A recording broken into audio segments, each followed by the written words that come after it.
क्या आप जड़ी बूटियों की खेती करना चाहते हैं? क्या आप हर्बल फार्मिंग से जुड़ना चाहते हैं? क्या आप मोटी आमदनी कमाना चाहते हैं? क्या आप मुनाफे की खेती करना चाहते हैं, या आप जड़ी बूटियों की खेती को समझना चाहते हैं? इन सारे सवालों के जवाबों के लिए बने रहिए हमारे साथ आज के इस वीडियो में।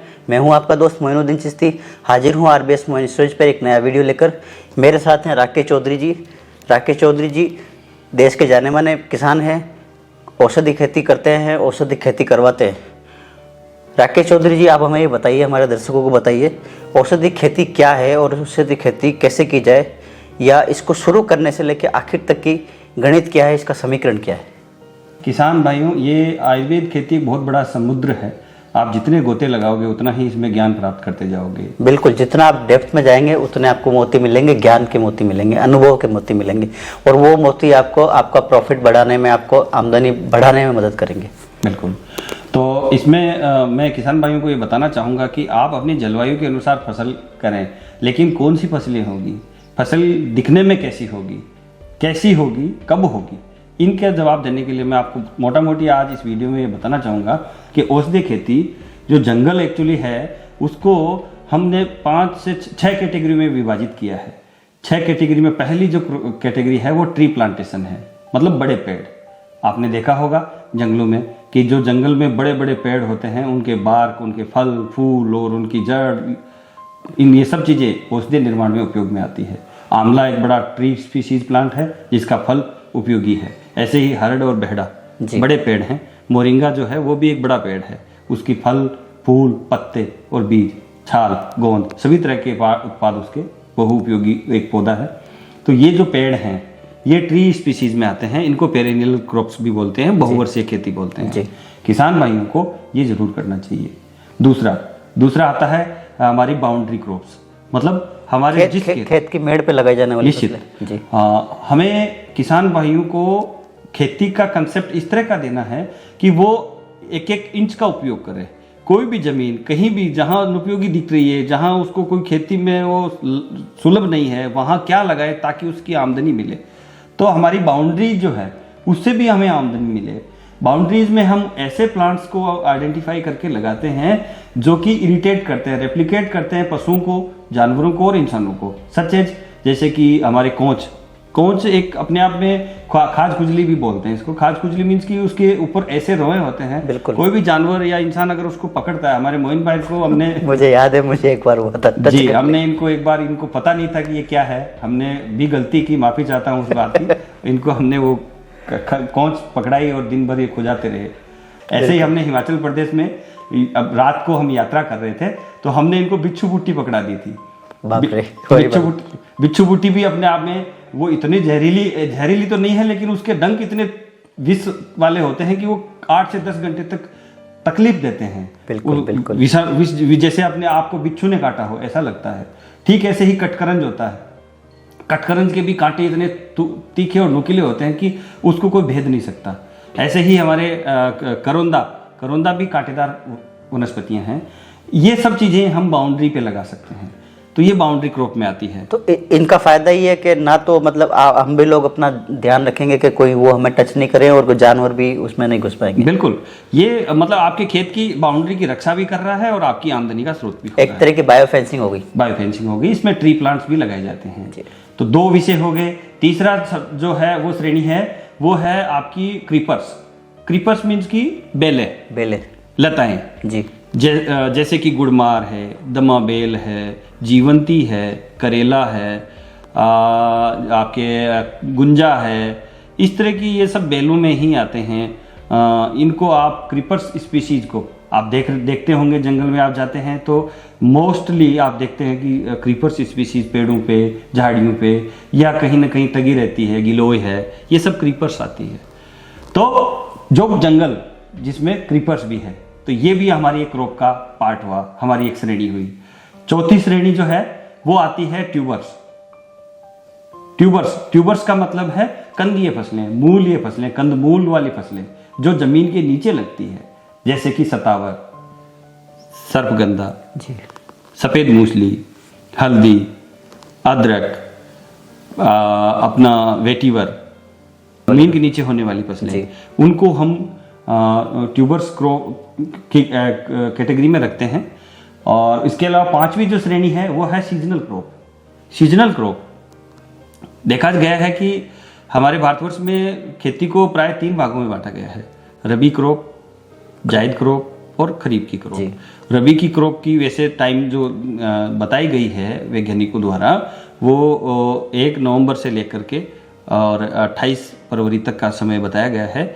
जायद की क्रॉप 1 मार्च से लेकर के और 30 जून तक का समय बताया है।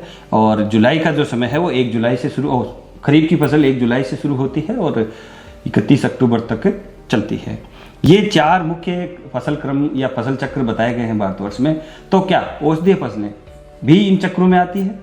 कौन सी फसल है जो रबी की फसल में हो सकती है, कौन सी ऐसी फसल है जो जायद में लगाई जा सकती है, और कौन सी ऐसी फसल है जिनको हम खरीफ के टाइम पे लगाई जा सकते हैं। बिल्कुल।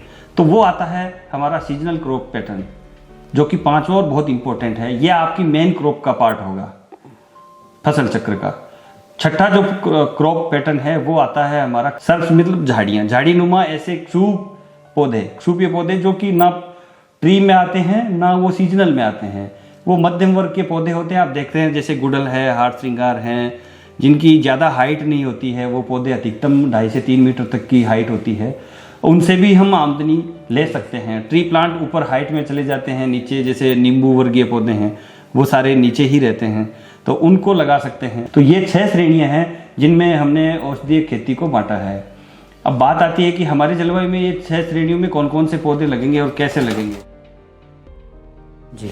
इसके लिए हमने पहले एक अध्याय बनाया है कि आपके स्टेट में कौन कौन सी ऐसी हर्ब्स है जो कि आपके स्टेट वाइज अगर हम देखा जाए तो कि वो आपके स्टेट में उगने वाली या कलेक्शन होने वाली स्पीसीज कौन सी है, जो हमारे राज्य में होने वाली है या जो हमारे क्लाइमेट में होने वाली फसलें। क्लाइमेट अलग हो सकता है बट राज्य को हम पहली मेजर कैटेगरी में बांटा है जी। उन राज्य में कितने जलवायु क्षेत्र हैं उनके आधार पे हमने फिर कलेक्शन और कल्टीवेशन की 2 मेजर कैटेगरी में इनको डिफाइन किया है। ऐसी हर्ब्स जिनको केवल कलेक्शन से प्राप्त कर सकते हैं, उनकी कल्टीवेशन करने की आवश्यकता नहीं है, जिनको संग्रहण के जरिए से जितनी मार्केट की डिमांड है वो आपूर्ति की जा सकती है, तो फिर उसको क्यों हम कल्टीवेशन में लेके आए। तो इनको कलेक्ट कैसे किया जाता है? क्या ये खरपतवार रूप में उगती है? निश्चित तौर पे किसान उसको खरपतवार ही समझते हैं। मैं कभी भी हमारी औषधि को खरपतवार नहीं बोलता, वो एक वनस्पति है, वो उसका उपयोगी है, वो उपयोगी है। तो इसलिए वो जो वनस्पतियां हैं वो हमारे आसपास में, हमारे जंगलों में और हमारे खेतों में ही पाई जाती है। बस उनको अब उनके प्रति जागृत होना, उनके प्रति जानकारी प्राप्त करना और उनका मार्केट तक कनेक्टिविटी, ये सब अगर हो जाता है तो आप निश्चित तौर पे कलेक्शन माध्यम से भी अपनी आजीविका और अपनी आमदनी को बढ़ा सकते हैं। बिल्कुल। तो राकेश जी, आप हमें ये बताइए कि एक खेत के अंदर आपने जो बताया कि ये लताएं, इस तरह की ये बहुवर्षीय ये चीज़ें, ये फसलें, इन सबको अगर एक साथ लगाना हो तो कैसे किसान कर सकता है? औषधीय खेती का जो पैरामीटर या जो पैटर्न हमने इजाद किया है, जो डेवलप किया है, ये अपने आप में ऐसा एक सिस्टम है कि ये राउंड द ईयर किसान की आमदनी का स्रोत होता है। राउंड द ईयर किसान के लिए वर्किंग का स्रोत होता है। हम सालाना चार्ट किसान को बना के देते हैं कि आपको क्या करना, क्या एक्टिविटीज़ आपकी जनवरी में रहने वाली है, क्या एक्टिविटीज़ आपको फरवरी में करनी है, कौन सी फसल आपकी जनवरी में इनकम का स्रोत होगी, कौन सी फसल आपकी फरवरी में इनकम का स्रोत होगी। इस तरह से हम ऐसा इंश्योर करने का प्रयास करते हैं कि किसान को सालों साल और कंटिन्यू हर महीने उसकी आमदनी का स्रोत मिले, उसको काम मिले अपने खेत में। तो जो हमारा पैटर्न है वो निश्चित तौर पे किसानों की रेगुलर आमदनी का स्रोत हो सकता है। आज तक आप लोग जो जनरल खेती या जो आप ट्रेडिशनल क्रॉप कर रहे हैं उससे नेट इनकम कितनी प्राप्त कर रहे हैं उसको आप पहले कैलकुलेट करें। उसके बाद में आप देखिए कि आपकी जलवायु में जो मेडिसिनल क्रॉप का जो हमारे द्वारा रिकमेंडेड पैटर्न है, अगर उसकी खेती करते हैं तो आपकी आमदनी जो ट्रेडिशनल क्रॉप का जो बेस है उससे कितना ग्रोथ कर पा रहे हैं, मतलब कितनी बढ़ेगी। अगर एक किसान अगर जनरल खेती में 50,000 रुपये कमा रहा है तो आपकी खेती ऐड करने से कितना उसको प्रॉफिट मिलेगा?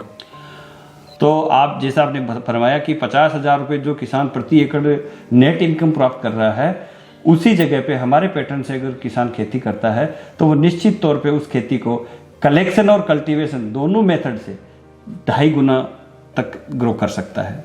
क्या बात है, 2.5 गुना निश्चित तौर पर।